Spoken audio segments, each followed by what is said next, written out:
Hello, it's me, Lauren. Today's video is gonna be quite different than usual. Today I'm going to discuss what if Forsaken was never owned by Soul. Now, if you somehow don't know much about Forsaken's devlore, Soul is basically just a really shit person who uh, owns the game for a while and is at the point trying to get it back. So I'm gonna make an estimate at least on what would have happened if they were never brought on board and left to rot, I guess. So we all know Forsaken's OG8, Noob, Shedletsky, Elliot, Guest, 07N7, Two-Time, Chance, the other guy. Well, in this timeline, it's a tiny bit different. First things first, Noob, Shedletsky, Elliot, Builderman, and Guest stay. Mainly just because, they aren't tied to Soul in any way. However, 007N7 will be replaced since they went with the original idea of 007N7 and Cool Kid being the same character. Mainly because, 007N7's lore was inspired by Soul's real life. In this timeline, it's script. I don't know why I'm adding suspense to this, it's just script. Wait, why is the audio cussing? Script 100 HP, 100 stamina, survivor archetype, survivalist, the passive, scammer. Scripter gains 25 more rewards from gems than other survivors. Decoy account. It works like this timeline's 007 and 7 clone. And it even comes with ejects, but teleport is replaced. And yes, in this timeline that means Shedletsky gets a third ability in admin commands, which was his old move where he could teleport. Scripter's new move is instead Sparkles. Scripter places down Sparkles, highlighting him. Inject is the exact same though. Thought I'd mention that. Wait, I already did. Fuck. Anyway, this is completely improv minus bullet points on a Google Doc. I should stop extending this. Oh yeah, I forgot to mention, when the clone is out, that will be highlighted instead, but because Sparkles also highlights you to the killer as well as other survivors. It's just for extra trickery, that's about it. Anyway, in this timeline, since we can't have Chance since he solves OC, in this timeline, I think they would have added the now scrapped survivor Clone Trooper 1019 early, in fact.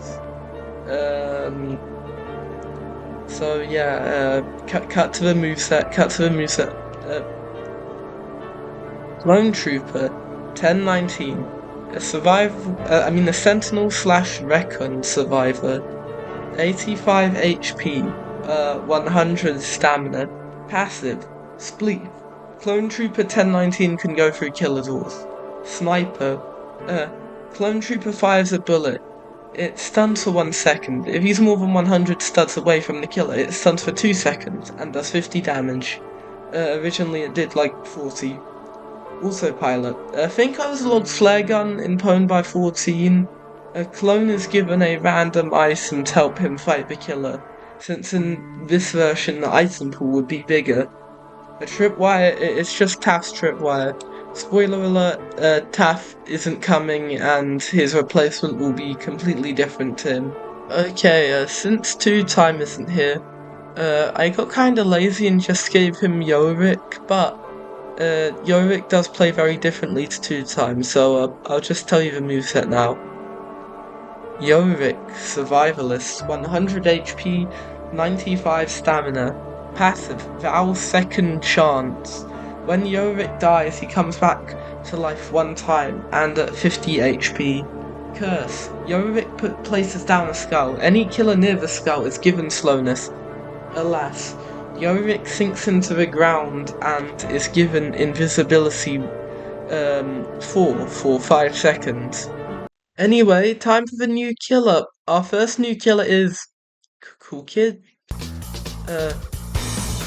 Let me check that again. Oh yeah, it's because Cool Kid's different. I think they would have went a different route with his moveset in this timeline. Sorry for the last part, by the way. I got cut off for some reason. I fucking hate Audacity. That's why I sounded mad. Cool Kid, Ambusher, HP, 800, Stamina, 110, Passive, Cool GUI. Every 15 seconds, a survivor is highlighted. M1. Cool Kid does a basic M1 that does 25 damage. Cool Clone. Basically imagine Scriptor's clone, but on Cool Kid. Also, when Cool Kid uses it, his M1 damage is increased by 5 damage. My face. Cool Kid makes everyone's screen monochrome for a bit. Lastly, Warp Speed Override. It's the same, but it always does 40 damage now. Mainly making up for the fact none of his abilities actually do damage if you misuse them. Well, not misuse them, but if you don't use them to the full potential and use them for only ambushing. Now, in this timeline, since the game isn't polluted by Soul's spaghetti code, I think they'll be able to get 2 new characters out since alphas, so I'll cut to their movesets now. Cool Killer is an all-rounder / melee-based killer with 120 HP and 120 stamina. M1. Cool Kid punches forward, doing 30 damage. His next ability is Carnage. Cool Killer dashes forward. Any survivor hit by it takes 50 damage, but if he misses, Cool Killer is stunned for 2 seconds and takes 50 damage himself. His next ability is Minion Dagger.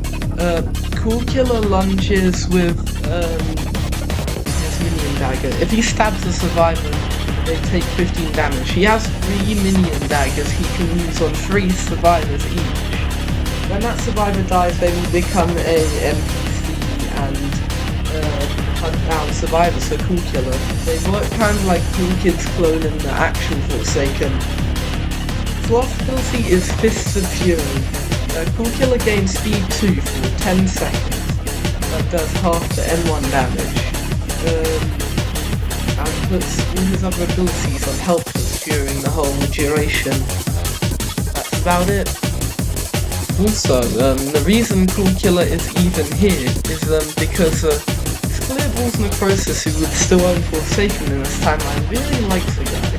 Also, like, I mean, come on, it's Cool Killer, he's literally the first killer planned for the game. The fact that he isn't in the actual Forsaken already is actually fucking wild. Anyway, on to our next bloody-eyed opponent. Our next killer is Sonic.exe. The only reason he actually didn't make it to Forsaken, as Paul said, is other people just didn't want him in. Well, not other people, but like someone on the development team that had a high poll didn't want him in, if I recall correctly. That person was most likely Soul, which is kind of wild because Sonic.exe had everything right out the gate. It had milestones, skins, chase theme, a milestone chasing, another refurbished set of milestones. I imagine in this timeline he gets added to Alpha. HP 1000, Stamina 60. Passive, Rings. When 2011X kills a survivor, he gains 10 stamina. M1. 2011X lunges forward, dealing 15 damage. I am God. 2011X dashes forward. When he hits the survivor, he does 25 damage. You can't run. 2011X teleports to the nearest survivor, but the teleport costs 20 stamina. Invisibility. 2011X goes invisible. runs out once he M1s, but it only does 5 damage.